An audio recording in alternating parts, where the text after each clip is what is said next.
Halo, selamat pagi. Ya, eh, hari ini saya ingin membawakan atau sharing sebuah renungan yang diambil dari Matius pasal 1 dan saya menyoroti kisah tentang Yusuf yang disebut di dalam Alkitab sebagai seorang yang tulus hati. Kita akan baca di dalam Matius pasal 1 ayat 18 sampai 21 ya, teman-teman. Demikianlah firman Tuhan. Kelahiran Yesus Kristus adalah seperti berikut. Pada waktu Maria ibunya bertunangan dengan Yusuf, ternyata ia mengandung dari Roh Kudus sebelum mereka hidup sebagai suami istri. Jadi pada waktu Maria bertunangan, jadi posisi sedang bertunangan ya teman-teman, belum menikah, dan kisah itu dimulai. Maria mengandung Yesus. Berikutnya, ketika Yusuf suaminya seorang yang tulus hati dan tidak mau mencemarkan nama istrinya di muka umum, ia bermaksud menceraikannya dengan diam-diam. Tetapi ketika ia mempertimbangkan maksud itu, malaikat Tuhan nampak kepadanya dalam mimpi dan berkata, "Yusuf anak Daud, janganlah engkau takut mengambil Maria sebagai istrimu, sebab anak yang di dalam kandungannya adalah dari Roh Kudus. Ia akan melahirkan anak laki-laki dan engkau akan menamakan dia Yesus, karena dialah yang akan menyelamatkan umatnya dari dosa mereka." Demikianlah firman Tuhan. Di sini kita melihat bahwa Yusuf adalah seorang yang tulus hati. Nah, satu hal yang menjadi pertanyaan adalah kenapa dia mau menceraikan Maria dengan tujuan untuk menyelamatkan nama baiknya. Nah, ini agak berbeda dengan budaya kita di masa sekarang ya di Indonesia. Karena biasanya kalau orang yang saya punya kenalan pernah dia ceweknya hamil, tapi bukan sama pria ini, lalu si pria dia menjaga martabatnya wanita ini dengan cara menikahinya, meskipun dia bukan bapak dari anak itu. Nah, itu adalah budaya di kita ya untuk menjaga nama baik seorang wanita yang hamil. Nah, saya belum tahu budaya pada zaman itu di sana, di tempatnya Yusuf, itu kenapa dia menjaga nama baik itu malah dengan menceraikannya gitu ya. Kurang paham juga. Mungkin nanti teman-teman ada yang punya pengertian tentang ini boleh di-share ya dengan kita, boleh di-chat di kolom komentar. Oke. Nah, saya merenungkan tentang kata-kata yang disebut tulus hati. Yusuf adalah seorang yang tulus hati. Gitu. Yang pertama tentang pengertian dulu ya. Tulus hati itu apa? Nah, kita tahu bahwa Yusuf ini dia tidak ingin Maria itu nama baiknya tercemar. Nah, jadi saya mengambil kesimpulan bahwa tulus hati itu adalah seseorang yang dia baik, tapi baiknya bukan dibuat-buat, atau baiknya bukan dalam tujuan tertentu. Dia tidak punya kepentingan apapun. Ya dia baik aja, dia pengennya orang lain baik aja. Dia pengennya orang lain sehat-sehat, dia pengennya orang lain yang terbaik lah gitu. Artinya dia, nah ini ada sedikit perbedaan antara tulus dan baik. Ya, karena baik itu bisa ada maunya teman-teman. Baik itu bisa karena kepentingan. Ada orang yang dia akan melakukan kebaikan selama tidak ada konflik kepentingan.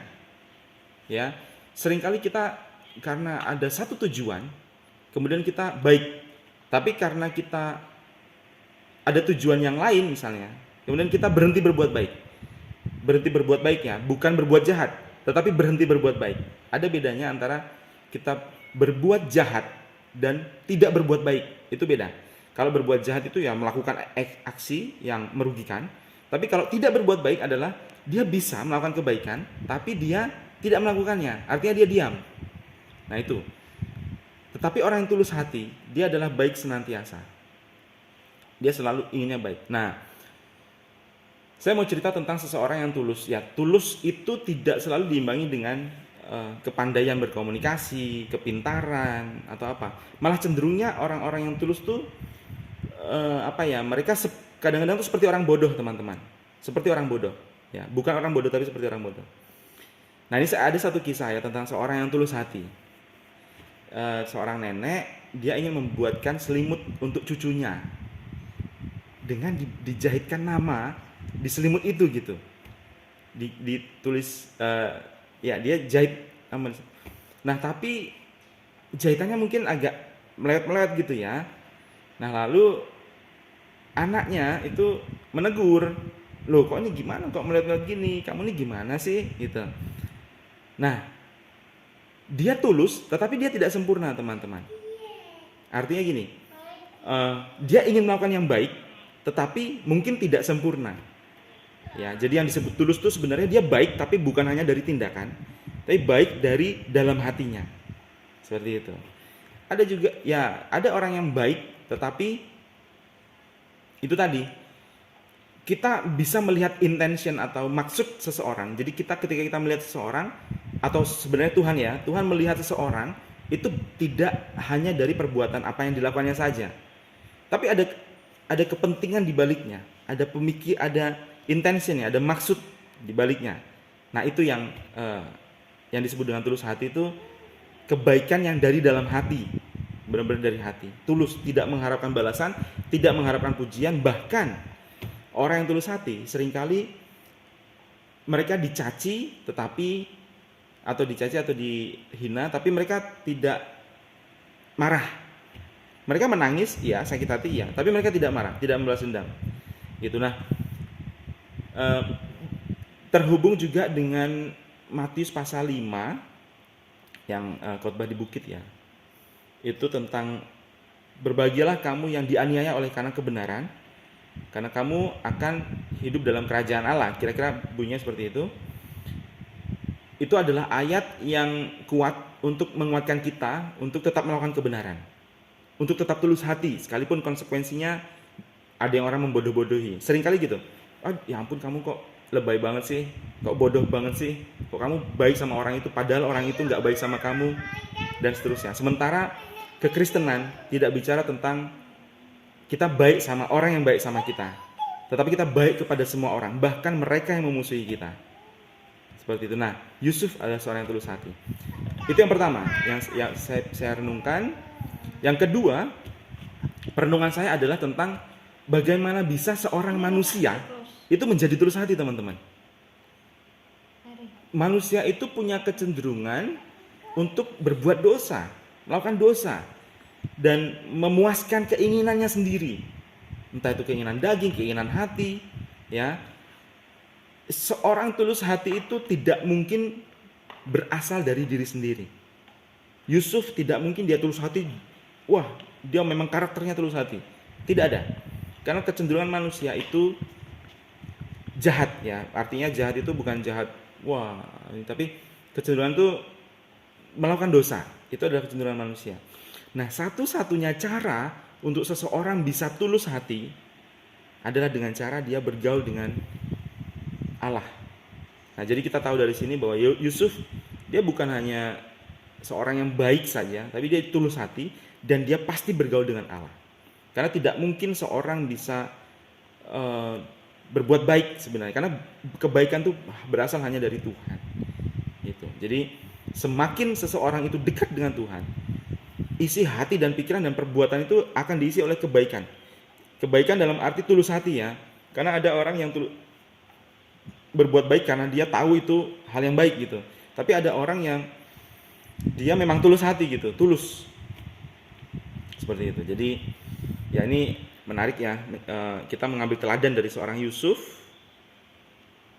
sekalipun mungkin sekitar kita. Dan ini yang menarik karena kita hidup di dunia yang sekeliling kita itu orang-orang yang sudah tidak lagi murni gitu. Ada hal-hal yang ya kepentingan ya, terutama kepentingan, mungkin nggak jahat, tapi kepentingan, memiliki kepentingan seperti itu. Jadi berbuat baik karena kepentingan. Oke, kemudian itu yang kedua ya teman-teman. Seperti yang janji Tuhan tadi, berbahagialah kita yang melakukan kebenaran, maka kita akan bisa menikmati kerajaan Allah. Mari kita menjadi orang-orang yang mencari Tuhan, ya. Maka kita akan menjadi kuat. Kita tidak goyah akan hal apapun. Kita bisa melakukan kebenaran, kebaikan, dan apapun yang menjadi komentarnya orang, apapun yang mungkin dihina atau Orang lain itu tidak menggoyahkan kita karena kita penuh di dalam firman. Nah, yang ketiga, hasil perenungan saya yang ketiga adalah tantangan. Ketika kita dekat dengan Tuhan, tadi Yusuf dekat dengan Tuhan ya. Ketika kita dekat dengan Tuhan, tantangannya adalah kemudian biasanya kita akan menerima pujian. Nah, ini masalah nih. Wah, kamu kok baik banget sih, kamu kok luar biasa sih. Dan ketika kita berada di titik-titik tertentu, mungkin, nah ini yang muncul adalah kesombongan, teman-teman. Nah, sombong itu definisinya adalah bukan orang yang sombong itu tuh gini. Bisa saja orang yang baik gitu ya, dia senyum, murah senyum, dia menyapa semua orang. Tapi sayangnya sombong itu definisinya bukan tentang itu, bukan tentang hal-hal yang kelihatan, teman-teman. Tetapi sombong itu artinya dia tidak lagi mengandalkan Tuhan. Nah, ini masalah. Jadi tantangan orang yang pernah dekat dengan Tuhan sehingga bisa menjadi penuh hatinya dengan ketulusan, tapi kemudian ketika dia sudah beberapa waktu, nah dia merasa kuat, merasa hebat, dia melayani orang lain dan seterusnya, dia akan ada di titik di mana dia kelelahan. Kenapa? Karena kebaikan yang ada dalam hatinya itu sudah kosong, sudah habis. Ya. Akibatnya malah dia menjadi mudah marah, egois, dan bahkan dia kehilangan hati yang tulus. Dan bahkan ada yang kehilangan iman. Nah, ini adalah tantangannya. Jadi senantiasalah dekat dengan Tuhan, karena itulah definisi dari rendah hati. Kita dekat dengan Tuhan, mencari Tuhan sungguh-sungguh, memenuhi hati dan pikiran kita itu dengan firman. Ya, dekat dengan Tuhan itu tidak cukup dengan hanya pujian dan penyembahan, teman-teman. Tetapi kita butuh firman yang mengisi hidup kita. Karena iman itu timbul dari pendengaran, dan pendengaran akan firman Tuhan. Nah, jadi itu tadi yang pertama, kita belajar tentang tulus hati, definisinya. Kemudian yang kedua, kita belajar tentang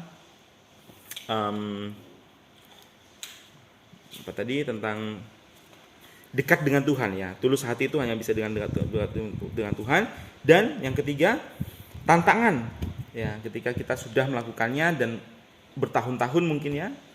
Tantangannya adalah kita berhenti mengandalkan Tuhan, berhenti cari dan membaca firman Tuhan. Seperti itu. Itu aja, mungkin teman-teman ada yang punya komentar, mau berdiskusi, silakan bisa nambahkan di kolom komentar ya. Terima kasih, sampai jumpa.